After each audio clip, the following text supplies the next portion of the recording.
تمام قسم کی تعریفات، حمد و ثنا اس اللہ رب العزت کے لیے لائق و زیبا ہے جس کے قبض قدرت میں موت و حیات، عزت و ذلت، امیری اور غریبی، بیماری اور تندرستی اور ہر قسم کا نفع و نقصان ہے۔ بے شمار درود و سلام ہو ذات مقدس پر جس کو تمام جہان کے رب نے تمام جہان والوں کے لیے رحمت الہدایت بنا کر مبعوث فرمایا۔ اتنا درود و سلام ہو کہ اللہ رب العزت ہم تمام لوگوں سے راضی ہو جائے۔ ہم نے جو لائف آف پروفٹ صلی اللہ علیہ وآلہ وسلم سے شروع کیا ہے، آج اس کا لیکچر 9 ہے، اور ابھی تک ہم نے جو بھی دیکھا ہے اس میں لاسٹ جو لیکچر تھا ہمارا، اس میں ہم نے دیکھا تھا دا پیپل آف ڈچ، جو لوگ تھے جو اس وقت مسلمان تھے، اور جو بادشاہ اس وقت تھا دو نحاس، اس نے ان کے سامنے دو آپشن رکھا کہ آپ یا تو اسلام چھوڑ دیجئے یا پھر آپ مرنے کے لیے تیار ہو جائیں۔ تو ہم دیکھتے ہیں ان تمام لوگوں کی وہ قربانی کہ وہ ان لوگوں میں سے سب نے اسلام کو پکڑے رکھیں، اور اس کے بعد پھر سب ایک ایک کر کے آگ میں سب کود گئے اور جہنم کی آگ سے اپنے آپ کو بچا لیے۔ انشاءاللہ اس کے بعد ہم اب شروع کرتے ہیں اگلا پارٹ کہ ایک انسان جو تھا اس میں اس پورے سمجھ لے مسلمانوں میں سے ایک انسان سروائیو کر گیا۔ جتنے لوگ تھے اس وقت مسلمان عیسیٰ علیہ السلام کے ماننے والے، اور جو بادشاہ تھا دو نواس، اس کے ظلم پہ اور اس جو قتل ہوئے تھے اس میں ایک انسان بچ گیا تھا، ایک پرسن جو سروائیو کر گیا تھا۔ وہ ٹریول کرتا ہے کیونکہ جو ریلیجن تھا، مطلب اس وقت جو اسلام تھا، وہ لوگ مانتے تھے جو عیسیٰ علیہ السلام ایز اے پروفٹ، وہی ریلیجن کو سیم رومن امپائر بھی مانتا تھا۔ مطلب وہ بھی رومن امپائر بھی اس وقت مسلم تھا، بہت زیادہ اس میں کرپشن آ چکے تھے، لیکن وہ اس وقت جو نبی تھے عیسیٰ علیہ السلام ان کو مانتا تھا۔ اور وہی ریلیجن نجاشی ٹائٹل ہے، جیسے کہ ہم لوگ کیسے کہتے تھے فرعون بادشاہ آف ایجپٹ کو ٹائٹل دیا جاتا ہے، اور اسی طرح سے قیصر جو ٹائٹل دیا تھا، کسرا ٹائٹل دیا جاتا تھا، اسی طرح نجاشی ایک ٹائٹل ہے جو حبشہ جو کنگڈم ہے ابیسینیا، اس کے بادشاہ کو نجاشی کہا جاتا تھا۔ تو آپ کنفیوز مت کریں گے وہ نجاشی سے جو کہ نبی اکرم صلی اللہ علیہ وسلم کے زمانے میں تھا، وہ ٹائٹل ہے۔ تو وہ ان کے پاس جاتا ہے، رومن امپائر کے پاس جاتا ہے، اور وہاں جا کے بتاتا ہے کہ کس طرح ان پر ظلم و زیادتی ہوئی اور کس طرح سے ان کو مارا گیا۔ لیکن اس کے باوجود ان لوگوں نے بہت زیادہ افسوس ظاہر کیا اور کہا کہ ہم وہاں تو جا نہیں سکتے ہیں، کیونکہ یمن شام جو سینٹر ہوا کرتا تھا اس وقت، وہاں سے یمن بہت دور ہے۔ تو ہم ایک کام کر سکتے ہیں کہ ہم جو نجاشی ہے اس کو ہم ایک پیغام لکھ دیں گے، وہ تمہارے ہیلپ کرے گا۔ تو رومن امپیرر نے ایک پیغام لکھا نجاشی کو، جو بادشاہ تھا حبشہ کا، کہ وہ ایک آرمی کے ساتھ مطلب ان کی مدد فرمائے، یہ جو لوگ ہیں ان کی مدد فرمائے، اور جا کے جو دو نحاس جو تھا بادشاہ یمن کا جس نے ظلم کیا تھا مسلمانوں کے اوپر، اس کو کرش کرے۔ تو راجہ جو نجاشی تھا اس نے 2 جنرل بھیجا وہاں یمن میں۔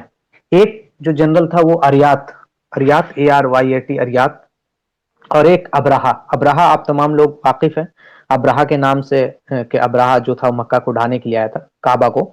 تو ایک اریات تھا اور دوسرا ابراہا تھا۔ تو اریات جو تھا وہ بہت زیادہ کہہ سکتے ہیں طاقتور، اور فزکس بھی اس کا بہت بہترین تھا، اسٹرانگ تھا، اور بہت زیادہ ظالم تھا، مطلب بہت کروئل تھا، بہت فحش آدمی تھا، اور بہت گندا آدمی بھی تھا اریاش۔ اس کے بعد پھر ابراہا کو بھی بھیجا جاتا ہے دونوں کو۔ تو دونوں جاتے ہیں، مین 2 جنرل حبشہ کے، اریات اور ابراہا، وہ دونوں جاتے ہیں، اور دو نحاس جو ہوتا ہے اس وقت بادشاہ ہوتا ہے یمن کا، اس سے فائٹ ہوتا ہے، اور فائٹ ہونے کے بعد جو دو نحاس ہوتا ہے وہ مار دیا جاتا ہے، مطلب وہ ہار جاتا ہے۔ تو کئی روایت میں ہے، کچھ روایت میں ہے کہ وہ اس کو قتل کر دیا گیا، کچھ روایت میں ہے کہ اس نے اپنا جو گھوڑا ہے وہ سمندر میں ڈال دیتا ہے، مطلب ریڈ سی میں سوسائڈ کر لیتا ہے۔ تو اب جو ابسینیا یمن ہے وہ انڈر دا رول آف حبشہ، انڈر دا رول آف نجاشی ہو جاتا ہے، اور اس کے 2 جنرل ہوتے ہیں، ابراہا اور اریات۔ یہ دونوں نام بہت امپورٹنٹ ہے۔ تو اب اریات اور ابراہا میں کیا ہوتا ہے کہ جو اریات ہوتا ہے، جیسا کہ میں نے بتایا کہ وہ فحش ہے اور بہت زیادہ کروئل ہے، تو وہ 1/3 آف دا یمن کے جو لوگ ہوتے ہیں اس کو قتل کر دیتا ہے، 1/3 آف دا یمن کو۔ اور جو 1/3 آف دی عورت ہوتی ہے یمن کی، اس کو سیکس سلیو بنا لیتا ہے، مطلب سیکس سلیو بنا لیتا ہے. اور جیسا کہ اب کچھ لوگ ہیں جو کہتے ہیں کہ مسلمان میں بھی غنیمہ کا کانسیپٹ ہے. دیکھیں اسلام جو چیز کہتا ہے اس کو کرتا ہے. مطلب اسلام کہا ہے کہ مال غنیمت کا کانسیپٹ ہے اور باندیوں کا کانسیپٹ ہے، تو اسلام اسی چیز کو جو اسلام پریچ کرتا ہے اسی کو فالو کرتا ہے. اسلام میں نفاق نہیں ہے. لیکن آپ دیکھیں گے کہ ویسٹ کے اندر جو ہپوکریسی ہے یا جو کفار کے اندر ہپوکریسی ہے، نفاق ہے، کہ وہ کہتی ہے جنیوا کنونشن ہے اور پرزنرز آف وار کے رائٹس ہیں اور یہ ہیں اور وہ ہیں. لیکن آپ دیکھیں گے کہ کس طرح ابو غریب میں، گوانتنامو میں اور باقی جیلوں میں کس طرح سے مسلمانوں قیدیوں کے اوپر ظلم و زیادتی ہوتی ہے.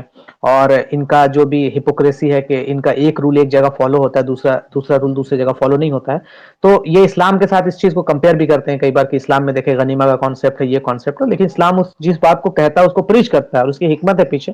لیکن ویسٹ کی ہپوکریسی ہے کہ وہ جس بات کو کہتی ہے اس کو کرتی نہیں، بلکہ ان کا جو اسٹینڈرڈ ہے وہ person to person, country to country اور سچویشن ٹو سچویشن ویری کرتا ہے. تو یہ ان کا ہپوکریسی جو کہ اسلام میں نہیں ہے. اور وہ جو اریات تھا وہ سیریل ریپسٹ آپ اس کو کہہ سکتے ہیں، بہت کروئل تھا. اور 1/3 آف دا جو چلڈرن تھا اس کو بھی وہ نجاشی کے پاس بھیجتا ہے. تو جو ابراہا ہوتا ہے اسے یہ چیز صحیح نہیں لگتی. وہ بولتا ہے کہ ایسے ہم رول نہیں کر پائیں گے یمن کے اوپر، اس طرح اتنے ظلم و زیادتی کے ساتھ ہم یمن پر رول نہیں کر پائیں گے، اٹس ناٹ پاسبل. تو اس نے ابراہا سے اریات کا جنگ ہو جاتا ہے. بولتا ہے کہ نہیں، یہ صحیح طریقہ نہیں ہے، یہ جو تم حرکت کر رہے ہو یہ صحیح نہیں ہے. تو دونوں میں اب دونوں کے اپنے اپنے لائل فورسز ہوتے تھے کیونکہ جنرل ہوتا ہے دونوں، تو دونوں کی فورس لڑنے والی ہوتی ہے. تو اریات بہت اسمارٹ ہوتا ہے، مطلب انٹیلیجنٹ ہوتا ہے.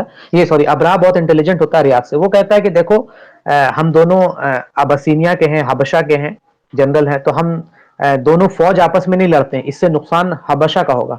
تو ہم کیا کرتے ہیں، 1-to-1 ڈویل کرتے ہیں. مطلب تم اور میں میدان میں آتا ہوں، اور اگر تم جیت جاؤ گے تو میری جو آرمی ہے وہ تمہیں پلیج کر دے گی، بیعت دے دے گی. اگر میں جیت جاؤں گا تو میری آرمی تمہاری آرمی مجھے پلیج کر دے گی.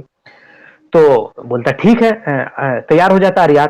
تو ابراہ جو ہوتا ہے نا بہت چلاک ہوتا ہے. اس نے ایک ایگریمنٹ کیا ہوتا ہے اپنے ایک سیکیورٹی گارڈ سے کہ دیکھو اگر میں جیت رہا ہوں گا تو ٹھیک ہے، لیکن اگر اریاد جیت رہا ہوگا تو تم اس پر حملہ کر دینا، اس کو شوٹ کر دینا، اور شوٹ کرنے کے بعد اس کو مار دینا.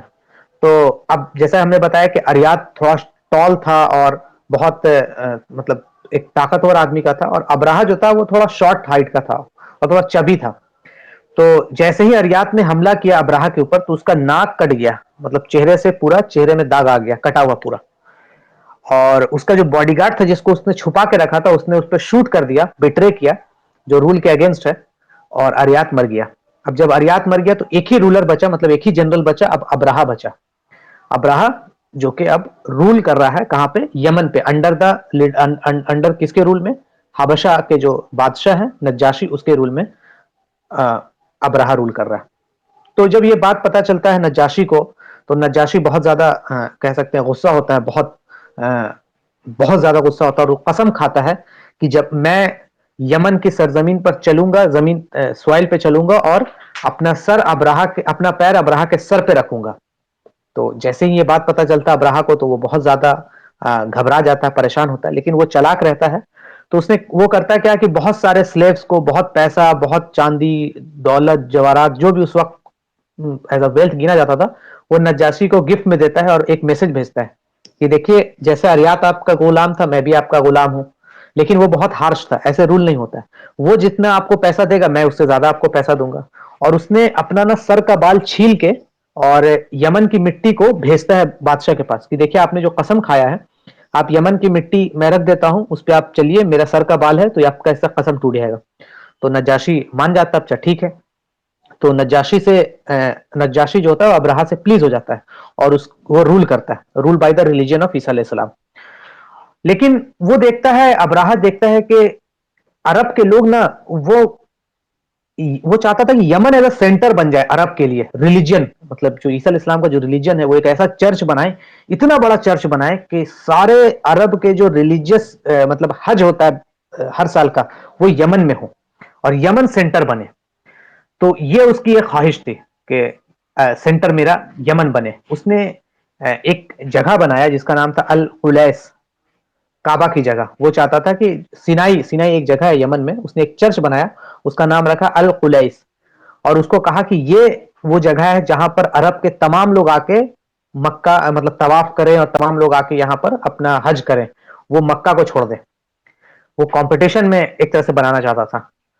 اور کیونکہ ایک تو لیڈرشپ اس کے پاس تھی ہی، یمن کا بادشاہ ہے، لیکن ریلیجیس لیڈرشپ اس کے پاس نہیں تھی، تو وہ چاہ رہا تھا کہ ریلیجیس لیڈرشپ بھی حاصل کرے اور یمن کو as a centre of religious وہاں پہ بنا دے. تو وہ بہت کوشش کیا، لیکن عرب کے جو لوگ تھے ان کے دلوں میں حرم کے لیے، مکہ کے لیے ایک الگ ہی عظمت تھی. وہ اس کو ہی اپنا ریلیجیس سینٹر مانتے تھے اور کوئی آدمی آ ہی نہیں رہا تھا. آپ دیکھیں، لیکن آج بھی دیکھیں آپ کی فیک کعبہ کئی جگہ پہ بنا ہوا، کہیں پاکستان میں، کہیں ہندوستان میں، کہیں آپ کو افریقہ میں فیک کعبہ ملے گا، لیکن کوئی بھی سکسیسفل نہیں ہو پاتا ہے، کیونکہ یہ اللہ رب العزت ہے کہ وہ اپنے حرم کو آنر کرتا ہے. تو اب وہ پوری کوشش میں لگا ہوا تھا ابرہہ کہ کسی طرح یہ سینٹر بن جائے پورے عرب کا، یہاں پر لوگ آئیں اور یہاں پہ لوگ آنے کے بعد کرے اور مکہ جو ہے وہ ختم ہو جائے، یہ نہیں ہو. تو اس نے کچھ عرب کے قبیلے تھے جس میں بنو مالک کے سب قبیلے تھے، بنو حقام، یہ کچھ قبیلہ جو آتا ہے وہاں پر، تو ابرہہ خوش ہو جاتا ہے کہ چلو کچھ تو آئے ہیں. وہ آنے کے بعد رات میں وہاں پہ اس چرچ میں رات بتاتے ہیں، اور وہاں پر انہوں نے وہ کر دیا ہوتا ہے، گندگی کر دیا ہوتا ہے. اور وہ گندگی کے ساتھ کیا کرتے ہیں کہ وہ سارا گندگی کو لے کے پورے دیوار پہ، اس چرچ کے دیوار پہ لگا دیتے ہیں وہ گندگی کو. اور صبح جب ہوتا ہے، جب سب کو پتا چلتا ہے، تو ابرہہ بہت زیادہ غصہ ہوتا ہے کہ ان لوگوں نے چرچ کا ڈس ریسپیکٹ کیا. ڈس ریسپیکٹ ان دا سینس کہ وہ عرب بولتے ہیں کہ ہم اس چرچ کو قبول نہیں کریں گے ایز اے ریلیجیس سینٹر، کیونکہ ہمارے پاس کعبہ ہے، ہم اس کو ریلیجیس سینٹر قبول نہیں کریں گے. اور انہوں نے چرچ کا ڈس ریسپیکٹ کرتا ہے، تو ابرہہ بہت زیادہ غصہ ہوتا ہے اور اس نے یہ ٹھان لیتا ہے کہ عرب کعبہ کو اتنا زیادہ محبت کرتے ہیں تو میں اب کعبہ کو ڈھا دوں گا. اب اس کے اندر ایک بدلے کی بھاو آ جاتی ہے کہ میں اب کعبے کو ڈھا دوں گا.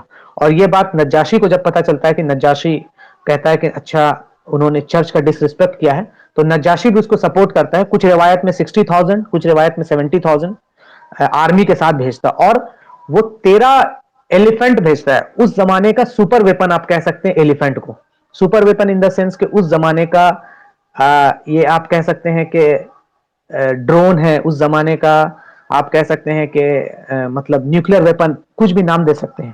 کیونکہ اس زمانے میں عرب کے لوگ کبھی بھی ایلیفنٹ، ہاتھی دیکھے نہیں تھے، اور ہاتھی اس زمانے کا ایک سپر ویپن کہلایا جاتا تھا، most advance weapon of that time. اور اس کا جو سب سے ہیڈ تھا اس ہاتھی کا، اس کا نام تھا محمود. اس ہاتھی کا ہیڈ کا نام تھا. تو 13 ہاتھی ٹوٹل نجاشی نے سینڈ کیا کس کو، ابرہہ کو، تاکہ جائے اور جا کے وہ لڑائی کرے. کس سے لڑائی کرے؟ مکہ کے لوگوں سے، اور مکہ کو ڈھا دے، کیونکہ مکہ کے لوگ نے ڈس ریسپیکٹ کیا تھا، مطلب عرب کے لوگوں نے ڈس ریسپیکٹ کیا تھا کعبہ کا، اور وہ چاہتا تھا سینٹر یمن بن جائے. اور یمن اس لیے سینٹر بن جائے کیونکہ پھر جب ریلیجیس سینٹر وہ ہوگا تو پیسہ ہوگا، عزت ہوگا، ایک طرح سے کہہ سکتے ہیں مال. تو یہ پیسے کی لالچ اور عزت کی لالچ اور ریلیجیس لیڈر بننے کی لالچ کی وجہ سے اس نے یہ کام کیا. لیکن عرب کے لوگوں نے اس کو قبول نہیں کیا، وہ کہا کہ اللہ کا گھر ہے. تو اس کے بعد وہ شروع ہوا. اب کیونکہ ابرہہ وہ نجاشی مطلب حبشہ کا تھا، اس کو عرب کے لینڈ سے واقفیت نہیں تھی، تو اب اس کو یہ نہیں پتا تھا. آج کے زمانے میں ہم ترنت گوگل میپ کھول لیتے ہیں، ترنت میپ کھولتے ہیں، اچھا، اور سائن بورڈ ہر جگہ لگا ہوتا ہے کہ بھائی مکہ یہاں سے 10 کلومیٹر ہے، مکہ یہاں سے ادھر مڑ جائیے. لیکن اس زمانے میں یہ سب چیزیں نہیں تھی، تو اس کو پتا بھی نہیں تھا کہ کہاں پہ جانا ہے. تو اب جب بات راستے میں نکلتا ہے، تو جتنے راستے میں عرب کے قبیلے تھے وہ تمام باہر آتے ہیں لڑنے کے لیے، کیونکہ تم مکہ کو ڈھانے کے لیے جا رہے ہو، جو کہ مکہ ہمارا ریلیجیس سینٹر ہے، ہم لڑیں گے تم سے. آج کی طرح بغیرت مسلمان راجا اور مسلمان لیڈرشپ نہیں ہے کہ اچھا تم مسلمانوں کا قتل عام کرنے جا رہے ہو، اچھا جاؤ ٹھیک ہے، ہم تم کو تم کو ہم سب سے اپنے کنٹری کا گولڈن وہ کریں گے، تم کو کنٹری کا سب سے بڑا اوارڈ تم کو دیں گے. تم مسلمانوں کو ہندوستان میں مار رہے ہو، اچھا آؤ ہم عرب کے تم کو لوگ تم کو گولڈن ویزا سے دیں گے. اس طرح کے بغیرت لوگ نہیں تھے، وہ مشرک تھے لیکن غیرت مند مشرک تھے. آپ کہہ سکتے ہیں کہ ان کو یہ غیرت تھی کہ یہ مکہ پہ کیسے حملہ کر دے گا. اور اس زمانے میں جو ابرہہ ہے وہ مائٹی کنگڈم تھا، کہہ سکتے ہیں یمن ایک مائٹی کنگڈم تھا. اس کے باوجود بھی چھوٹے چھوٹے جتنے بھی قبیلے تھے وہ سامنے آتے گئے اور لڑتے گئے، لیکن اس کے سامنے کوئی نہیں ٹکا. سب سے پہلے کنگ آف ہیمیار، دو نفر یہ نام یاد رکھیے گا، یہ آئے گا آگے. وہ آیا ابراہا سے لڑنے کے لیے، لیکن وہ ہار گیا اور اس کو قیدی بنا لیا گیا۔ تو جب ابراہا کے پاس لایا گیا دو نفر کو، تو اس کو مارنے کے لیے جب ابراہا کہا تو بولا کہ نہیں نہیں او کنگ، او ابراہا، تم مجھے مت مارو، مجھے اپنے ساتھ رکھو، مجھے مار کے کیا ملے گا، مطلب کیا ہی مل جائے گا آپ کو، اور مجھے اپنے ساتھ رکھیے گا تو میں آپ کو راستہ بتاؤں گا، میں آپ کا گائیڈ بن جاؤں گا۔ تو ابراہا اس کو چھوڑ دیتا ہے، اور کیونکہ وہ جانتا ہے کہ راستے کا پتہ نہیں ہے، یہ راستہ ہمیں بتائے گا۔ پھر وہ جب آگے بڑھتا ہے تو ایک اور ریزسٹنس اس کو ملتا ہے عرب قبیلے کی طرف سے، النفیل ابن حبیب۔ یہ بھی یاد رکھیے گا، یہ بھی نام بہت امپورٹنٹ ہے، النفیل ابن حبیب۔ النفیل ابن حبیب سے بھی اس کو ریزسٹنس ملتا ہے، اور کچھ یمنی ٹرائب اس کو سپورٹ کرتے ہیں، لیکن وہاں پہ بھی ابراہا کی جو آرمی ہوتی ہے وہ جیت جاتی ہے، اور کیونکہ وہ بہت زیادہ مائٹی فورس ہے، اور النفیل کو کیپچر کر لیا جاتا ہے، اور النفیل کہتا ہے کہ او راجا، میں بہت زیادہ نالجبل ہوں اس لینڈ کے بارے میں، مطلب عرب کے لینڈ کے بارے میں بہت زیادہ نالجبل ہوں، تو آپ مجھے مت ماریے، میں آپ اپنا دو ہاتھ دیجیے، میں آپ کے اوپر پلیج کرتا ہوں۔ تو وہاں پہ بھی ابراہا اس کو چھوڑ دیتا ہے، اور وہ ابراہا کا نیا گائیڈ بن جاتا ہے۔ اس کے بعد وہ لوگ پہنچتے ہیں طائف، طائف جو کہ مکہ کے قریب ہے۔ وہاں پہ مسعود ابن معتب اور اس کے کچھ آدمی ہوتے ہیں فرام دا ثقیف قبیلہ جو ہے، وہ ابراہا سے ملنے آتے ہیں اور کہتے ہیں کہ وہاں پہ جا کے سیل آؤٹ، جو آج کل جو ہمارے سوسائٹی میں جو کہہ سکتے ہیں سیل آؤٹ راجا ہے مسلمانوں کے اندر، یا سیل آؤٹ پریسیڈنٹس ہے، سیل آؤٹ پرائم منسٹر ہے، جو ویسٹ اور رشیا اور اس کے سامنے جھک جاتے ہیں اور کہتے ہیں کہ اچھا آپ مسلمانوں کو ماریے، مجھے اس سے مطلب نہیں ہے، آپ مجھے چھوڑ دیجیے، مجھے بخش دیجیے۔ اس طرح کے جو لوگ تھے اس زمانے میں بھی یہ سیل آؤٹ تھے، یہ باہر آتے ہیں اور کہتے ہیں کہ او کنگ، ہم آپ کے غلام ہیں، میرا اور آپ سے کوئی دشمنی نہیں ہے، ہم آپ سے وار نہیں چاہتے ہیں، اگر آپ جا رہے ہیں مکہ تباہ کرنے مکہ کو تو جائیے کیجیے، لیکن ہمارا وہاں پہ ایک بت ہے، اس بت کو چھوڑ دیجیے گا، مطلب ہمارا جو بت ہے اس کو چھوڑ دیجیے گا۔ اب دیکھیے یہاں پر جو ابراہا ہے وہ عیسیٰ علیہ السلام کے ریلیجن کو ماننے والا، مطلب اس وقت کا مسلمان ہے خرابیوں کے ساتھ، لیکن دیکھیں اس کو شرک سے کوئی مسئلہ نہیں ہوا کہ اچھا چلو میں کیوں چھوڑ دوں گا تمہارے بت کو، میں تو نہیں، اس کو تکلیف نہیں ہے، وہ بولا ٹھیک ہے چلو۔ یہ سیلوٹس لوگوں کو شرک سے کبھی تکلیف نہیں ہوتا ہے، آپ دیکھیں کہ ابھی بھی دبئی میں وہاں پہ مندر بنا رہے ہیں، ان کو کوئی پرابلم نہیں شرک سے، اچھا تم کرو شرک سے، ہماری پولیٹیکل پاور بنی رہنی چاہیے، ہمارے رولنگ میں کوئی مسئلہ نہیں ہونا چاہیے۔ تو ویسے جو سیلوٹس ہوتے ہیں ان کو شرک سے مسئلہ نہیں ہوتا، لیکن ایز اے مسلم جو مسلمان ہوتے ہیں ان کو سب سے زیادہ ان کو تکلیف ہوتا ہے شرک سے۔ آج دیکھیں اچھا تم گے ہو، اوکے تم ہمارے پولیٹیکل الائنس ہم کر لیتے ہیں، کوئی دقت نہیں ہے، اس طرح سے مسلمان نہیں کرتے ہیں، وہ پولیٹیکل الائنس کے لیے مشرکوں سے معاہدہ نہیں کرتے ہیں، یا پولیٹیکل الائنس کے لیے کسی بھی ایل جی بی ٹی کیوں یا بغیرت سیکولر لبرل سے الائنس نہیں کرتے ہیں، ان کو تکلیف ہوتا ہے، وہ ان کے مسلمان کا مقصد ہوتا ہے شرک کو ہٹانا، توحید کو امپلیمنٹ کرنا، وہ کیسے ان لوگوں کے سامنے ہاتھ دھو دے اور اپنے آپ کو کمپرومائز کر لے۔ تو آپ دیکھیں کہ ابراہا جو تھا وہ کمپرومائز کر لیتا، بولتا ٹھیک ہے چلو ہم یہاں پہ تمہارے بتوں کو نہیں چھوتے، تمہارا جو بت ہے اس کو ہم جو لات ہے اس کو ہم نہیں چھوتے۔ یہ سیلوٹس کی نشانی وہاں اس وقت بھی تھی اور آج بھی ہے، اور سیلوٹس کی کیریکٹرسٹکس میں یہ ہوتا ہے کہ انہیں توحید سے اتنا زیادہ فکر نہیں ہوتا، انہیں اپنے پولیٹیکل ایمبیشن سے زیادہ مسئلہ وہ ہوتا ہے کہ ان کا پولیٹیکل ایمبیشن پورا ہوتا ہو، ان کی رولنگ میں کوئی تکلیف نہ آتا ہو، چاہے وہ کسی کے ساتھ بھی الائنس کرنے کو تیار ہوتے ہیں، چاہے وہ ظالم ہو یا مشرک ہو، سب کے سامنے ساتھ الائنس کرنے کو ہوتے ہیں۔ تو وہاں پہ جو طائف کے جو لوگ ہوتے ہیں وہ ان کے ساتھ سمجھوتا کر لیتے ہیں، اور سمجھوتا کرنے کے بعد بولتے ہیں کہ ٹھیک ہے چلو ہم تمہارے اس کو نہیں کرتے۔ اس کے بعد یہ طائف کے پاس جاتے ہیں، اور طائف سے زیادہ قریب ہی ہے مکہ، بہت زیادہ دور تو نہیں ہے، لیکن انہوں نے ایک گائیڈ دیا ہوتا ہے، کس کو؟ ابراہا کو ایک گائیڈ دیتے ہیں کہ یہ گائیڈ ہے مسعود، جو کہ مکہ کو بٹرے کرتا ہے، اور ان کے جو ابو رغیل یا ابو رغیل، الگ الگ دو نام آیا ہے، وہ بہت اس زمانے کا ایک بہت زیادہ وہ تھا ٹریڈر، فیمس ٹریڈر امنگ عرب، اور آج بھی اس زمانے میں بھی عرب جو ابو رغیل کا وہ جو قبر ہے اس کو عرب پتھر سے مارتے تھے، کیونکہ وہ سیلوٹ تھا مسلمانوں کے ساتھ، مطلب اس زمانے کے عرب کے ساتھ اس نے دھوکہ کر کے اس کے لوگوں کو وہ دکھا دیا، راستہ دکھا دیا مکہ کا۔ تو ان لوگ کے اندر ایسی غیرت تھی کہ اس کے بعد بھی وہ جو بندہ تھا جس نے سیلوٹ کیا تھا، جس نے راستہ بتایا تھا، اس کو جا کے اس کے قبر پہ جا کے اس وقت مشرکین مکہ تھے وہ پتھر مارتے تھے، کہ یہ غیرت کی نشانی ہوتی ہے کہ تم نے ڈس ریسپیکٹ کیا۔ اور ہم دیکھتے ہیں کہ جو مسلمان بادشاہ ہوا کرتے تھے، احمد شاہ ابدالی ہو یا محمود غزنوی ہو، یہ لوگ جب ہندوستان پر حملہ کیے تو یہاں پر ان کو کئی آفرز ملے اس طرح کے سیلوٹ بننے کے کہ آپ ہمارے بتوں کو چھوڑ دیجئے، آپ ہمارے بتوں کو معاف کر دیجئے، ان کو توڑیے مت. لیکن انہوں نے کیا تاریخی جواب دیا کہ میں تاریخ کے پنوں میں بت فروش نہیں کہلانا چاہتا ہوں بلکہ بت شکن کہلانا چاہتا ہوں. اور یہ ایک تاریخی جواب دیتے تھے. تو مسلمانوں کی یہ نشانی ہوتی ہے کہ وہ سیلوٹس کا جو یہ پورا معاملہ ہوتا ہے کہ سیلوٹس اور اللہ ان کو ڈسگریس کرتا بھی ہے. جو سیلوٹ ہوتے ہیں وہ کبھی سکسیسفل نہیں ہوں گے، یا تاریخ میں کبھی ان کو سنہرے لفظوں سے نہیں لکھا جائے گا.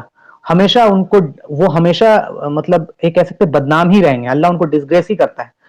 تو مینا کے مقام پر یہ پہنچے ہیں، اور پہنچنے کے بعد یہ ابراہہ پہنچتا ہے اور وہاں پر ایک میسج بھیجتا ہے مکہ کے لوگوں کو کہ تمہارے پاس دو راستہ، یا تو تم ہم سے جھگڑا کرو، لڑائی کرو، اور یا تو سرنڈر کرو، کیونکہ میں تو جو کعبہ ہے اس کو ڈھانے کے لیے آیا ہوں، میں کعبے کو ڈھا دوں گا. تو تمہارے پاس دو راستہ، یا تو ادھر یو فائٹ اور سرنڈر. اب دیکھیں مشرکین مکہ جو اس وقت کے تھے، ان کے وہ کوئی میچ نہیں تھا ابراہہ کے مطلب آرمی کے سامنے. ان کے کوئی میچ نہیں تھی، کوئی کہہ سکتے ہیں کہ آرمی میں کوئی میچ نہیں تھا، اور کوئی جہاد فی سبیل اللہ بھی نہیں تھا کیونکہ وہ مشرکین مکہ تھے. تو اور عرب کے جو اس زمانے کے مطلب مکہ کے جو لیڈرشپ تھی، اس میں کوئی لیڈر نہیں تھا. ایسا نہیں کہ کوئی ایک کنگ ہے، بلکہ ہر قبیلے کے الگ الگ لیڈر تھے. تو عبد المطلب جو ہے، عبد المطلب یہ نام آپ کو بار بار آئے گا آگے. عبد المطلب تھے جو وہ ایلڈسٹ آف لیڈرشپ میں سے تھے. ان کو بولا گیا کہ آپ جائیے اور آپ جا کے بات کریں. تو عبد المطلب جاتے ہیں مطلب ابراہہ سے ملنے کے لیے. لیکن ابراہہ کوئی ایسا نہیں ہوتا ہے کہ آپ کہہ سکتے ہیں کہ چلتا پھرتا کہ بھائی کوئی بھی جا کے اس سے مل جائے، بلکہ اس کی آرمی ہوتی ہے، آرمی کے باہر ایک آرمی اور اس کے سیکیورٹی گارڈز، اور اس کے اندر بہت پرائڈ ہوتا ہے. وہ ایک تخت میں جہاں جاتا ہے وہ تخت لے کے جاتا ہے، کوئی اس سے مل نہیں سکتا ہے. تو ان لوگوں نے کچھ سورس لگا کے سورس لگانے کے ساتھ کعبہ کے سے ابراہہ سے ملاقات کے لیے گئے. تو عبد المطلب ابن ہشام جو تھے وہ جاتے ہیں جب ہیں، تو جو ابراہہ ہوتا ہے اس کے اوپر رعب طاری ہو جاتا ہے عبد المطلب کا. مطلب ایک رعب اپنے آپ طاری ہو جاتا ہے ان کے پرسنالٹی کو دیکھ کے. ان کی جو پرسنالٹی ہے اس کو دیکھ کے ایک رعب طاری ہو جاتا ہے، اور وہ چاہتا ہے ان کو آنر کرنے کے لیے کہ وہ اپنے تخت میں عبد المطلب کو بیٹھا دیں. لیکن وہ پھر دیکھتا ہے کہ اگر میں عبد المطلب کو اپنے تخت میں بیٹھا لوں گا تو یہاں پہ ایک مطلب لوگوں کے اندر، وزیر کے اندر ایک ہوگا کہ جس سے آپ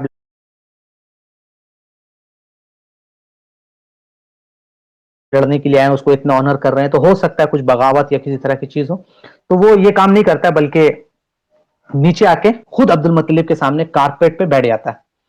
اور عبد المطلب جو کہ بہت ہینڈسم مین، بہت زیادہ ہیوج مسکولر، تو ایک مطلب ایک کسی کی پرسنالٹی آپ ہوں گے، کسی کی پرسنالٹی انسان کو آپ دیکھتے ہیں تو بہت زیادہ امپریس ہو جاتے ہیں پہلی ملاقات میں. تو عبد المطلب کی پرسنالٹی ویسی ہی تھی. تو وہ ان کے سامنے بیٹھتا ہے کہ عبد المطلب کہتے ہیں کہ او راجا، او کنگ، آپ نے مطلب میرا ویلتھ لے لیا ہے، مطلب میرے 200 کیمل ہیں جس کا میں مالک ہوں، میں اس سے ریٹرن کرانے کے لیے آیا ہوں. میں چاہتا ہوں کہ آپ میرے ان 200 کیمل کو ریٹرن کر دیجئے. تو ابراہہ بہت شاک ہوتا ہے، بہت اپسیٹ ہوتا ہے. کہتا ہے کہ میں آپ سے اتنا امپریس ہوا کہ آپ بہت زیادہ اس طرح کے آنر آدمی ہیں، لیکن آپ تو بیوقوف نکلے. تو بولتے کیوں؟ بولا کہ مطلب آپ یہاں پہ مجھے لگا کہ آپ لڑائی کے بارے میں، وار کے بارے میں بات کرنے آئیں گے، لیکن یہ کیمل کے بارے میں. تو انہوں نے کہا کہ عبد المطلب نے جواب دیا، دیکھیں مشرک ہونے کے بعد بھی جو جواب انہوں نے دیا وہ ہمیں جواب دینا تھا آج، لیکن ہم اس چیز کو چھوڑ چکے ہیں. انہوں نے کیا تاریخی جواب دیا کہ میں اس 200 کیمل کا میں مالک ہوں، میں اس کی فکر میں کروں گا، اور جو کعبہ ہے وہ اللہ کا گھر ہے، تو اللہ فکر کرے گا. یہ نہیں کہ اچھا نہیں چلو لیٹس میک ڈیل، ہم کچھ سمجھوتا کر لیتے ہیں، کچھ تم کرو کچھ ہم کریں. نہیں، انہوں نے کہا کہ میں جو کیمل ہے اس کا بادشاہ مالک میں ہوں، اور مجھے اس سے مطلب میرا افیئر یہ ہے، تو میں چاہتا ہوں کہ آپ اسے چھوڑ دیں. باقی جو کعبہ جس کو آپ ڈھانے کے لیے آئے ہیں وہ اللہ تعالیٰ ڈیفینڈ کرے گا، وہ میری ذمہ داری نہیں ہے. تو یہ جو بات تھی وہ بہت زیادہ ایک طرح سے ابراہہ کے دل میں ایک ہیبت طاری کر دی، بہت زیادہ. وہ چاہتا تھا کہ وہ واپس ہو جائے وہاں سے اس بات کو سن کے. لیکن پھر وزیر لوگ اس کو کہیں کہ ہم اتنے ہزاروں میل سفر کر کے آئے ہیں، اتنے لوگوں سے لڑتے ہوئے آئے ہیں، اور ہم کیا جواب دیں گے، نجاشی کو کیا جواب دیں گے. تو اس کے بعد پھر وہ بولا اچھا چلو ویل ول اٹیک، ہم لڑتے ہیں پھر کرتے ہیں. تو آج دیکھیں کہ ہمیں حق بولنا ہوتا ہے. آپ یہ بات سمجھے, اس سے ایک لیسن کیا نکلتا ہے کہ ہم پریشان ہو جاتے ہیں, ارے مسلم آن دا ورج آف جینوسائڈ ہے, ہندوستان میں اسلام ختم ہو جائے گا, نماز پہ پابندی لگ جائے گا, تو let's make a deal with B J P, let's make a deal with Samajwadi and Congress and فلاں اینڈ فلاں. ہم یہ ایل جی بی ٹی کیوں کمیونٹی کے ساتھ کچھ ڈیل کر لیتے ہیں, کچھ الائنس بنا لیتے ہیں, and all and all and all, اس طرح کے ہم سوچنے لگتے ہیں. نہیں, اسلام اللہ کا دین ہے, وہ اسے پروٹیکٹ کرے گا. دنیا کے تمام لوگ بھی اگر شرک کرنے میں ہو جائیں, بدترین کافر بھی ہو جائیں, تو اللہ رب العزت کی جو بادشاہت اس میں ذرہ برابر بھی فرق نہیں پڑے گا. تو اللہ پروٹیکٹ کرے گا. آپ کا کام ہے حق بولنا, آپ حق بولیے, اللہ آپ کو پروٹیکٹ کرے گا. لیکن ہم آج کیا کرتے ہیں کہ ہم دیکھیں, ایک مشرک ہے عبد المطلب, ان مشرک ہونے کے بعد بھی ان کا یقین اللہ پہ دیکھیں کتنا کامل ہے, کہ وہ کہتے ہیں کہ یہ گھر اللہ کا, اللہ پروٹیکٹ کرے گا. سچ بول رہے ہیں. لیکن ہمارا کیا معاملہ ہے کہ ہم طرح طرح کی ایکسکیوزز بنا کے اسلام ایز اے دین میں کتنا چینجز کرتے ہیں. اچھا چلو کوئی بات نہیں ہے, کفار کے ساتھ ہم الائنس شپ کرنا شروع کر دیتے ہیں. ہم اچھا چلو ہم تمہاری جو آئیڈیالوجی ہے, تمہارا یہ جو رولنگ سسٹم ہے, اس کو تسلیم کرتے ہیں. کیوں؟ کیونکہ ہم we are on the ورج of کیا ہے, ہم جینوسائڈ کے ورج پہ, اسلام ختم ہو جائے گا. نہیں, اسلام نہیں ختم ہوگا, اللہ کا دین ہے, اللہ اس کو پروٹیکٹ کرے گا. مسلم نہیں ختم ہوگا, اللہ پروٹیکٹ کرے گا. ہم اللہ کی اللہ پہ توکل بھول جاتے ہیں, اللہ کے پاورز کو بھول جاتے ہیں. یہ ہے لیسن جو ہم کو یہاں ملتا ہے عبد المطلب کی ان باتوں سے, اور یہ ہیبت کریٹ کرتا ہے ابراہ کے دل میں. وہ واپس جانا چاہتا ہے, لیکن بولتا چلو اٹیک شروع ہو جاتا ہے. اس اٹیک سے 50 دن پہلے غالباً نبی اکرم صلی اللہ علیہ وسلم, 50 دن بعد نبی صلی اللہ علیہ وسلم کی پیدائش ہوتی ہے. کچھ لوگ کہتے ہیں کہ اسی دن ہوئی ہے, لیکن جو مضبوط دلیل ہے وہ ہے کہ آفٹر 50 ڈیز. اور دیکھیں, عرب کے اندر یہ چیز معنی نہیں رکھتی تھی. برتھ ڈے کا کانسیپٹ عرب کے اندر نہیں ہے. ہاں, وہ نبی صلی اللہ علیہ وسلم کب ان کی وفات ہوئی ہے یہ عرب کو معلوم ہے. حضرت عائشہ کب پیدا ہوئی ہیں, حضرت عبد المطلب کب پیدا ہوئے ہیں, حضرت عمر کب پیدا ہوئے, یہ ان کے اندر یہ کلچر تھا ہی نہیں. یہ جو کلچر آیا ہے برتھ ڈے کا, یہ کلچر عرب کے اندر نہیں تھا. اس لیے آپ دیکھیں گے شروعات کے جنریشن میں یہ چیز نہیں رہی ہے. لیکن کیونکہ ان کے لیے معنی نہیں رکھتا تھا, اسی لیے آپ دیکھیں گے نبی صلی اللہ علیہ وسلم کے پیدائش کے بہت مختلف ڈیٹس ہیں. Lot of difference of opinion, قریب 10 سے زیادہ ڈفرنس آف اوپینین ہے کہ کب ان کی پیدائش ہوئی ہے. تو اب ابراہ جو ہے وہ اٹیک کرتا ہے کس پہ, کعبہ پہ شروع کرتا ہے. اور محمود جو ہے, محمود جو وہ ہاتھی کا لیڈر ہوتا ہے, مین ہاتھی, وہ جو لیڈر ہوتا ہے وہ سب سے فرنٹ پہ رہتا ہے. اور جو عبد المطلب ہے وہ جاتے ہیں مکہ. مکہ پہنچنے کے بعد وہ کہتے ہیں کہ تمام جو لوگ ہیں وہ مکہ کو چھوڑ دیں, شہر کو چھوڑ کے الگ ہو جائیں, مطلب شہر خالی کر دیں, اور یہ اللہ کا گھر ہے اور اللہ رب العزت اس کی حفاظت کرے گا. تو تمام لوگوں سے یہ ہے کہ بھائی آپ چھوڑ دیں, اور سب لوگ مکہ سے نکل جاتے ہیں. اور نکلنے کے بعد وہ مکہ ایک خالی شہر, آپ سمجھے کہ ایمٹی سٹی, 60,000 فورسز ابراہ کے پاس ہے, اور 13 ہاتھی ہے. ہاتھی مطلب اس زمانے کا سپر ویپن آپ کہہ سکتے ہیں, اس زمانے کا ڈرون, اس زمانے کا ٹینک, اس زمانے کا میسائل, اس زمانے کا ایئر کرافٹ, جو بھی آپ کہہ سکتے ہیں, کیونکہ اس زمانے کا سب سے سپر ویپن, سب سے ماڈرن ویپن وہی تھا. 13 ہاتھی اور 60,000 فوج, اور ایک کیسا شہر ہے, ایک خالی شہر ہے, اس میں کوئی آدمی نہیں ہے, اس کو وہ حملہ کرنے کے لیے بڑھ رہے ہیں. لیکن جیسے ہی وہ ہاتھی کو آگے بڑھاتے ہیں, بیٹھ جاتا ہاتھی. لیکن جب ہاتھی کا چہرہ وہ شام کی طرف کرتے ہیں تو ہاتھی چلنے لگتا ہے. ہاتھی کا چہرہ جب وہ یمن کی طرف کہتے ہیں تو ہاتھی دوڑنے لگتا ہے. لیکن جیسے ہی ہاتھی کا چہرہ وہ مکہ کی طرف کرتے ہیں, ہاتھی بیٹھ جاتا ہے. اللہ اکبر, یہ میریکلس ہے. کچھ لوگ اس میں سائنٹیفک دلیل کھوجنے لگتے ہیں, کوئی سائنٹیفک دلیل نہیں. یہ اللہ کا میریکل ہے, یہ معجزہ ہے. کہ یہ معجزہ ہے کہ ہاتھی یمن کی طرف دوڑ رہا ہے, شام کی طرف دوڑ رہا ہے, لیکن مکہ کی طرف جب اس کا چہرہ کیا جا رہا ہے تو وہاں پہ بیٹھ جا رہا ہے خاموش ہے. یہ معجزہ میں سے ایک معجزہ. بہت کوشش کی گئی فورس نے کہ ہاتھی آگے بڑھے, وہ بڑھ ہی نہیں رہا. نفیل, آپ کو یاد ہوگا نفیل ابن حبیب, جو بات ایک تھا راستے میں پڑا تھا, ایک جس سے لڑائی ہوئی تھی ابراہ کی فورس کی, وہ کان میں, ہاتھی کے کان میں کہتا ہے کہ یہ جو گھر ہے وہ اللہ کا گھر ہے, تو تم بیٹھ جانا. مطلب ایک طرح سے کہہ سکتے ہیں, کیونکہ ہاتھی اب انگلش تو جانتا نہیں ہے یا عربک تو جانتا نہیں, لیکن ایز اے سائن کہ اس کو اتنا یقین تھا کہ اللہ کا گھر, اللہ اس کو پروٹیکٹ کرے گا, اور وہاں سے بھاگ جاتا ہے. تو ہاتھی اب اٹیک نہیں کرتا ہے, اور ایک کیوس مچ جاتا ہے. کیوس ان دا سینس کہ اب دیکھیں اس میں ایک چیز جو معلوم چلتی ہے وہ سائن. ہم میں سے ہر کوئی سائن چاہتا ہے کہ کہاں ہے سائن اللہ کا. اللہ ہے تو ہمیں دکھائیں ذرا, کہیں آسمان پھٹ کے آ جائے اللہ لکھا ہوا, سمندر سے کچھ نکل کے آ جائے اللہ لکھا ہوا. ہم میں سے ہر کوئی سائن چاہتا ہے, لیکن آپ دیکھیں کہ اللہ تعالیٰ سائن کیسے بھیجتا ہے. کیا نمرود کی آگ میں ابراہیم علیہ السلام کا جلنا سائن نہیں تھا؟ کیا نیل ندی کا پھٹ جانا اور موسیٰ علیہ السلام کا وہاں سے گزر جانا فرعون کے لیے سائن نہیں تھا؟ کیا عیسیٰ علیہ السلام کا بچپن میں بول پڑنا ان کے لیے سائن نہیں تھا؟ کیا ابراہا کے لیے یہ سائن نہیں تھا کہ وہ دیکھیں ایک ہاتھی ہے جو شام کی طرف بھاگ رہا ہے, یمن کی طرف بھاگ رہا ہے, لیکن مکہ کی طرف جب اس کو کہنے کے لیے بولتے تو وہ چپ چاپ بیٹھ جاتا ہے اور مکہ آگے نہیں بڑھ پاتا؟ کیا ابراہا کے لیے سائن نہیں تھا؟ تو جو لوگ اس طرح کی سائن کی بات کرتے ہیں کہ اچھا ہم مان لیں گے, کچھ ایتھیسٹ ہوتے ہیں کہ ہم prove me God is there, ہم مان لیں گے, یہ سب جھوٹے ہوتے ہیں, مکار ہوتے ہیں ایک نمبر کے. ان کو کلیئر سائن ملنے کے بعد بھی یہ نہیں مانتے, یہ صرف ایکسکیوز دیتے ہیں بچنے کے لیے. اب آپ کو وہ آپ کے سامنے بولیں کہ پروف کرو اللہ ہے, دکھا دو اللہ آسمان سے آ جائے, آپ جانتے ہیں آپ نہیں کر سکیں گے. یہ ایکسکیوز ہوتا ہے ان کا حق کو جھٹلانے کا, حق کو توڑ مروڑ پیش کرنے کا, حق کو ایکسپٹ نہیں کرنے کا, یہ ان کا ایکسکیوز ہوتا ہے. لیکن اللہ تعالیٰ کئی بار سائن پیش کرتا ہے. آپ دیکھیں کہ چاند کے 2 ٹکڑے ہونے میں کیا عرب کے لوگوں کے لیے سائن نہیں تھا؟ کیا نبی صلی اللہ علیہ وسلم کا معراج پہ جانا ان کے لیے کیا سائن نہیں تھا؟ تھا سائن. لیکن اس کے باوجود بھی وہ اللہ کے رسول صلی اللہ علیہ وسلم کی رسالت کو ایکسپٹ نہیں کر رہے. اللہ کئی بار سائنس شو کرتا ہے لیکن وہ ایکسپٹ نہیں کرتے. سب جان رہے ہیں کہ ایک خالی شہر ہے مکہ اور 70,000 کی فورس ہے ابراہا کے پاس, 60-70,000 کی, اور 13 بڑے بڑے ہاتھی ہیں, آرام سے ایک سٹی کو قبضہ کر سکتے ہیں, کوئی ریزسٹنس نہیں, زیرو ریزسٹنس. لیکن اس کے باوجود بھی نہیں ہو رہا, تو کیا ان کے لیے سائن نہیں ہے؟ لیکن اس کے باوجود بھی ہم دیکھتے ہیں کہ وہ ایروگینس اور اس کے بعد مطلب اپنے ضد میں, اپنے پرائیڈ میں وہ مکہ پہ بولتے کہ چلو ہاتھی نہیں جا رہا تو کیا ہوا, اب آرمی حملہ کرے گی.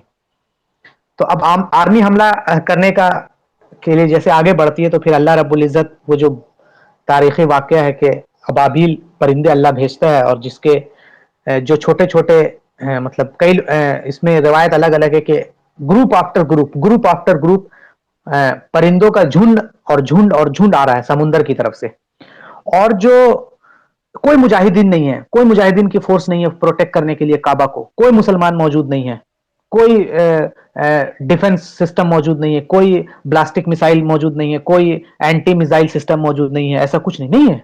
اللہ تعالیٰ کو پروٹیکٹ کرنا, اللہ پروٹیکٹ کر رہا ہے, یہ یقین ہونا چاہیے کہ آپ حق بولیے, آپ اللہ کے دین کے ساتھ کھڑے رہیے, اللہ پروٹیکٹ کرے گا آپ کو, اللہ موسٹ پاورفل ہے, یہ یقین ہونا چاہیے. جیسا کہ یقین عبد المطلب کے پاس تھا, ایون کہ وہ مشرک تھے, اور آج ہم مسلمانوں کے اندر یہ یقین نہیں ہے. آج ہم وسائل کی طرف بہت دیکھتے ہیں, اچھا حق بولیں گے نہیں, ہم کو پروٹیکشن چاہیے, ہم اسی حق کو پھر کفر کے ساتھ ملا کے بولتے ہیں, ہم اسی حق کو لوگوں کے سامنے بولنے سے ڈرتے ہیں. اللہ پروٹیکٹ کرے گا آپ کو کیونکہ آپ حق بول رہے ہیں. تو یہ ہمارے اندر یقین ہونا چاہیے. اللہ تعالیٰ پھر ابابیل جو ہے وہ لشکر بھیجتا ہے پرندوں کا بیک ٹو بیک, اور ان کے جو ہاتھ میں نا وہ ایک چونچ میں ان کے وہ ہوتا ہے پتھر, اور 2 ان کے پروں میں, اور وہ پتھر کوئی معمولی پتھر نہیں ہوتا ہے, مطلب ایسے نہیں کہ نارمل پتھر, وہ بیکڈ پتھر ہوتا ہے, راک, اس کے اوپر مٹی, بیکڈ مطلب آپ سمجھ لیتے ہیں کہ آگ میں بیک کیا ہوا وہ پتھر ہوتا ہے. امام سیوطی فرماتے ہیں کہ یمنی پرلس جیسا ہوتا ہے ویسا دکھتا ہے وہ, راک وتھ کلے, اور اصل میں اس کو بیک کیا ہوتا ہے جہنم کی آگ سے. اللہ رب العزت نے اس کو جہنم کی آگ سے بیک کیا ہوتا ہے, اور ہر پتھر پہ ہر مرنے والا کا نام لکھا ہوا ہوتا ہے. اللہ اکبر, اس سے زیادہ بہترین سائن کیا ہو سکتا ہے؟ اب وہ جو پتھر گرتا ہے اوپر سے, تو کسی انسان کے سر کے اوپر اگر گرا تو جیسے ہی سر کے اوپر گرا تو اس کے نیچے سے باہر نکلتا وہ پتھر, اور پورا کا پورا انسان راکھ بن کے اڑ جاتا ہے. اس سمے کیمیکل وارفیئر کا تو زمانہ بھی نہیں تھا, اور یہ پلین اور بوم کا زمانہ بھی نہیں تھا, لیکن اللہ اکبر, اللہ کی ٹیکنالوجی دیکھیے آپ, کہ ایک پتھر انسان کا نام لکھا ہوا جہنم کی آگ میں بیک کیا ہوا سر پر گر رہا ہے, تو پیر سے مطلب نیچے سے باہر نکل رہا ہے, اور انسان بھوسا بن جا رہا ہے, بھوسا بن کے اڑ جا رہا ہے, ایک پتھر. اللہ اکبر, اللہ تعالیٰ سولجر آف اللہ ہے یہ. اللہ تعالیٰ کہ یہ زمین اور یہ آسمان, یہ چرند اور یہ پرند اور یہ جانور, یہ پانی اور یہ درخت, یہ سب اللہ کے سولجرز ہیں. یہ کبھی بھی آپ کی مدد کے لیے اللہ تعالیٰ ان کو کھڑا کر سکتا ہے, لیکن شرط ہے کہ کوئی اللہ پہ توکل کر کے اللہ کے لیے لڑنے والا, اللہ کے لیے نکلنے والا انسان. تو ہم جینوسائیڈ کی در سے حق بولنا چھوڑ دے رہے ہیں آج کل ہندوستان میں, ہمارا جینوسائیڈ, حق نہیں بول رہے. ہم الائشپ کے چکر میں اللہ کے دین کے ساتھ سمجھوتا کرنے میں لگے ہوئے ہیں کہ ہمیں کفار مل جائے. کفار ملے گا تبھی ہم بولیں گے. ہم دین کو سیکولرزم اور نیشنلزم اور فیمنزم اور لبرلزم کے شکل میں پیش کر رہے ہیں کہ دیکھیے ہم سب کو ایکسیپٹ کرتے ہیں. ہم اللہ کے قانون کو چھوڑ کے انسانوں کے بنائے ہوئے قانون اور سنویدھان اس پر یقین کرنے لگے. تو اللہ کی مدد ایسے نہیں آئے گی. اللہ کی مدد جب آئے گی جب آپ اللہ پہ کامل یقین کریں گے اور پھر اس کے راہ میں نکلیں گے تو اللہ تعالیٰ ہر ایک چیز کو آپ کے لیے مدد کے لیے بھیج دے گا اور ہر ایک کو آپ کا اللہ کے ہر ایک مخلوق کو آپ کا سولجر بنا کے اللہ تعالیٰ آپ کے پاس بھیج دے. تو یہ جو پتھر ہے وہ اتنا آپ سمجھ لیے اتنا ایڈوانس آپ کہہ سکتے ہیں پتھر ہے. اس کے بعد کچھ لوگ ہوتے ہیں جو اس طرح سے مارے جاتے ہیں اور کچھ لوگ کا ہاتھ کٹ جا رہا ہے. کچھ لوگ الگ الگ شکل میں بعد میں بھی لوگوں نے دیکھا بہت بری طریقے سے ناک کٹا ہوا ہاتھ کٹا ہوا الگ الگ مطلب اللہ تعالیٰ عبرت بنانے کے لیے ان لوگوں کو رکھا ہے. ابراہ جو ہوتا ہے اس کے اوپر جو پتھر گرتا ہے تو ابراہ ایسے ہی نہیں مر جاتا ہے مطلب اتنی آسانی موت, بلکہ اس کا ناک گرنے لگتا ہے کٹ کے, ہاتھ گرنے لگتا ہے کٹ کے. تو اپنے فورسز کو بلاتا ہے اور کہتا ہے کہ مجھے تم لے چلو کہاں پہ, سنا جو کیپٹل آف یمن ہے. تو اس کے فورس اس کے جو سپاہی ہوتے ہیں وہ بھی بہت زیادہ مطلب گھائل ہوتے ہیں, اس کے باوجود اس کو یمن لے جاتے ہیں.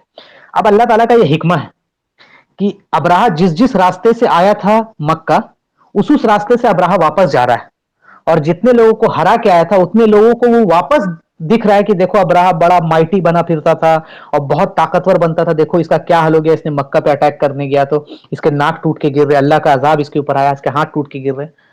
تو لوگوں کے لیے جیسے نیو بورن چک ہوتا ہے نا, ایک مرغی کا بچہ جو ہوتا ہے کیسا ہوتا ہے, ایک دم کھال ہٹا ہوا, ایک دم عجیب سا دکھتا ہوا, ویسے ہی ابراہ دکھنے لگا. اور لوگوں کے لیے یہ عبرت بن گیا, یہ لیسن بن گیا تمام لوگوں کے لیے کہ جو اللہ کے دین کے لیے اللہ کے دین کو مسخ کرنے کے لیے اٹھے گا, جو اللہ کے دین کو مٹانے کے لیے اٹھے گا, اللہ تعالیٰ اس کا ایسے ہی حال کر دے گا.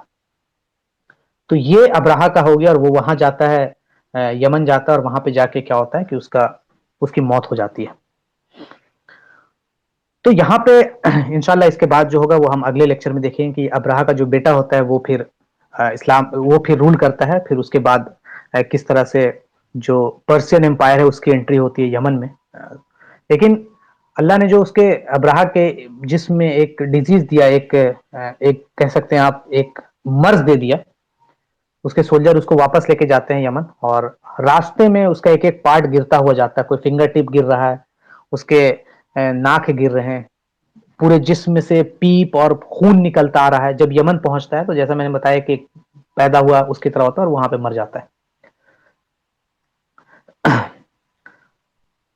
تو یہ اللہ رب العزت نے کعبہ پہ حملہ کا یہ ابراہ کی اسٹوری ہے, اور اللہ رب العزت نے کس طرح اپنے گھر کی حفاظت کی اپنے سولجرز کے ذریعے, جس میں ہاتھی کا ہے وہ آگے نہ بڑھنا, اور اس کے بعد پھر ابابیل کے لشکروں سے اللہ تعالیٰ وہ پتھروں اور کہہ سکتے ہیں اس کے ذریعے کنکڑیوں کے ذریعے اس پورے آرمی کو تباہ اور برباد کرنا. اس میں جو ہمیں لیسن ملتا ہے وہ لیسن یہ ملتا ہے کہ کعبہ ایک اللہ کا گھر ہے جس کے آپ کہہ سکتے ہیں کہ ہولینس ہے, اس کو برباد نہیں کیا جا سکتا, ختم نہیں کیا جا سکتا. عرب کے جو مشرکین تھے اور پری اسلامک ٹائم میں وہ مشرکین ہونے کے بعد بھی کعبہ کو بہت زیادہ آنر دیتے تھے. کعبہ کو اتنا زیادہ برائی تھا عرب میں, اتنا زیادہ شرک تھا, اس کے باوجود بھی وہ کعبہ کو ایک آنر دیتے تھے اور اللہ کا گھر تسلیم کہتے تھے. دوسرا یہ لیسن ملتا ہے کہ جو چیز ہولی ہوتی ہے, جو چیز پاک ہوتی ہے, اس کو بچانے کے لیے وہ قربانی چاہتی ہے.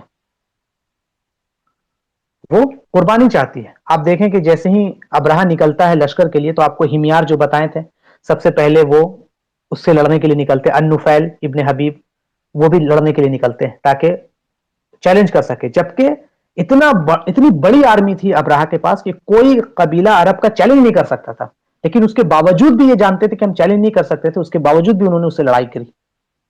کیونکہ جو چیز جس کو آپ ہولی مانتے ہیں اس کے لیے آپ کو سیکریفائس دینا ہوتا ہے, گھر بیٹھ کے نہیں ہو جاتا ہے.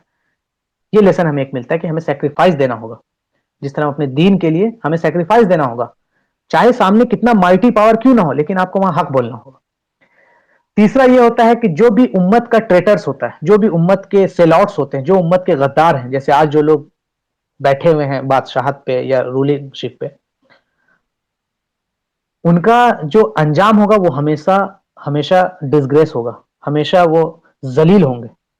جیسا کہ ایک ہم دیکھا ابن ابو رغیل جو کہ جس کے پتھر پہ عرب ایز اے سیلوٹ کا جو سمبل تھا اس کی وجہ سے اس کے سینچوری تک اس کے پتھر پہ وہ اس کے قبر پہ وہ پتھر مارتے رہے. تو یہ لیسن ملتا ہے کہ جو امت کا سیلوٹ ہوگا وہ غدار ہوگا, وہ ہمیشہ اس کو ڈسگریس, کبھی بھی اس کو ہسٹری ایز اے بریو مین یا بہت اچھا انسان کے طور پہ نہیں جانے گی. اس کے بعد عبد المطلب نے ایک بات کہی تھی کہ وی ول ناٹ فائٹ ہم, ہم اسے نہیں لڑیں گے, ہم یہ پورا جو اس کے اور اللہ کے گھر کے راستے میں ہم کھڑے نہیں ہوں گے. اگر اللہ اس کے راستے میں کچھ حائل نہیں کرے گا, اگر اللہ, تو ہم مطلب اگر اس کو اس گھر کو جیتنا ہوگا تو پھر ہم بھی اس کو نہیں ہرا سکتے. اور اگر پھر اللہ تعالیٰ اپنے گھر کی حفاظت کرے گا تو پھر چاہے وہ کیسی بھی آرمی لے آئے اس کو کچھ نہیں, وہ نہیں اللہ کے گھر کو چھو سکتا ہے. تو یہ ایک اللہ پہ کامل یقین کا ایک وہ ہے کہ اللہ کا پاور, اللہ کا عذاب جب داخل ہوتا ہے اللہ پہ یقین ہے کہ اللہ تعالیٰ اپنے گھر کی حفاظت کرے گا. پھر اس کے بعد ایک اور ہے کہ انڈرسٹینڈ کرنا ہے کہ عرب جو آنر کرتے تھے اللہ کے گھر کو, کعبہ کو بہت زیادہ, کہ کس طرح وہ اللہ کے گھر کو آنر کرتے تھے, اور اس کا آنر کا نتیجہ ہم دیکھتے ہیں کہ اللہ تعالیٰ ان کے بہاف میں دشمنوں سے لڑتا ہے, مطلب وہ ہٹ جاتے ہیں پھر اللہ تعالیٰ ان کے بہاف میں لڑتا ہے. کئی اسکالر جس میں امام تیمیہ رحمۃ اللہ فرماتے ہیں کہ یہ جو اسٹوری ہے پورا ایلیفینٹ کا فیل کا اسٹوری ہے, یہ نبی اکرم صلی اللہ علیہ وسلم کے پروفٹ ہوڈ کی ایک نشانیوں میں سے ایک نشانی ہے, کہ اللہ تعالیٰ قرآن میں بھی کہتا ہے مشرکین سے کہ تم دیکھے نہیں وہ فیل کا واقعہ کہ کس طرح اللہ نے اپنے گھر کی حفاظت کی.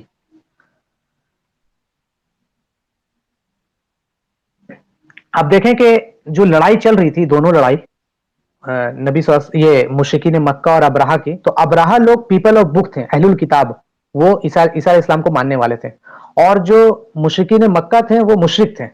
لیکن اس کے باوجود بھی اللہ تعالیٰ نے پیپل آف بک کو, اہل کتاب کو رول کرنے کے لیے نہیں دیا مکہ پہ, کعبہ پہ. اگر صحیح معنی میں دیکھا جائے تو اہل کتاب زیادہ بہتر ہیں مشرکین سے, لیکن اللہ نے مشرکین کا جو کنٹرول ہے وہ رہنے دیا کعبہ پہ, اور جو ابراہا ہے اس کا کنٹرول نہیں ہونے دیا. اس کی وجہ ہے کیونکہ اللہ جو مکہ کو بنایا ہے وہ رول آف ٹائرنٹ, ظالم اور جابر سے اس کی حفاظت میں لگا. آپ دیکھیں کہ ابراہا اور جو ریات ہے وہ کتنا ظالم اور جابر اور وہ تھا, تو اللہ اپنے گھر کی اس سے حفاظت کرتا ہے. تو یہ کچھ لیسنس ہے جو ہمیں یہاں پہ ملتے ہیں کہ جس طرح اللہ یہ پورا اصحاب فیل کا جو واقعہ ہے ابراہا کا اور ریات کا. تو انشاءاللہ تعالی اگلا جو لیسن ہوگا اس میں ہم پھر جو زمزم ہے, زمزم کیسے پھر سے ری ڈسکور ہوتا ہے, اور پھر نبی صلی اللہ علیہ وسلم کی پیدائش ہے, اس پر ہم لوگ بات کریں گے. جزاک اللہ, اللہ تعالی ہم تمام لوگوں سے کہنے سننے سے زیادہ عمل کی توفیق دے. السلام علیکم ورحمۃ اللہ وبرکاتہ.